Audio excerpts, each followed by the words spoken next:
এটাতে কুইকসুই তো লেখা নাই, একটু দেখেন তো কোথায় লেখা আছে। স্যার ইম্পোর্টার কে এটা?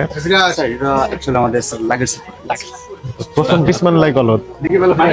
বিষয়টা হচ্ছে যে আমরা বললাম যে ইম্পোর্টেড, আপনাদের হ্যাঁ কাগজপত্র সব ঠিক আছে। আমাদের প্রোডাক্ট লাগেজ থাকে তো এটা স্যার প্রোডাক্ট আমরা লাগেজ রাখি। এগুলো কি চক বাজার থেকে নিয়ে আসেন? না না স্যার, কোথা থেকে নিয়ে আসেন? এটা স্যার আমাদের এই টুকটাক ইচ্ছা যারা বিদেশে আসা যাওয়া করে ট্রাভেল করে তাদের আচ্ছা,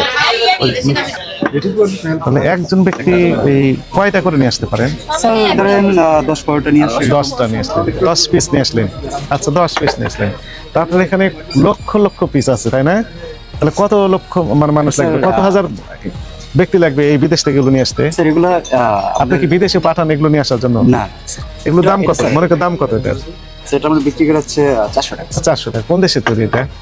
এটা স্যার আমাদের ইংল্যান্ড। ইংল্যান্ড। তাহলে ইংল্যান্ডের এই প্রোডাক্ট নেওয়ার জন্য আপনি কাউকে পাঠালেন, স্যার এটা আমরা তাহলে তার যে প্লেনের ভাড়া রয়েছে তাই না, তার যে কস্টিং পড়বে 400 টাকা বিক্রি করলে লাভ হবে আপনার। আমরা পাঠাচ্ছি না, আসার সময় নিয়ে আসছে স্যার অনেক, এগুলো অনেকেই স্যার এটা করে যারা ট্রাভেল করে দুবাই থেকে আসে। আচ্ছা, তাহলে উনি শুধু এটা বিক্রি করার জন্য ইংল্যান্ডে যান? তাহলে আমরা অন্য কাজে যায় ট্রাভেল করতে আসার সময় নিয়ে আসে। কে কে বিক্রি করছে এরকম 2-4টা তথ্য দেন আমাকে একটু দয়া করে, এরকম তো স্যার আমাদের একটা তথ্য দেন। এটা স্যার আমাদের পরিচিত থাকে। পরিচিত একজন আছেন, দেখান তো নাম ঠিকানা বলে, জমক ব্যক্তি দিয়েছেন, আমাদের তো নাম ঠিকানা আমাদের কাছে রাখা স্যার এগুলা কার কাছে রাখা হয়? স্যার এগুলো আসে আমাদের পরিচিত থাকে দু একজন। পরিচিত বলেন একজন। এগুলো স্যার দিয়ে যেগুলো স্যার কোনো নাম ঠিকানা দামটা থাকে। কে বসে এই যে এটা হোলসেল, ঠিক আছে। এটা স্যার এনাদের আপনাদের এটা তো আমদানি করা হয় আপনার ওনাদের প্রতিষ্ঠানের নাম কি? আমাদের প্রতিষ্ঠান হচ্ছে হোলসেল। Wholesale hub. তা আপনি ইম্পোর্টার?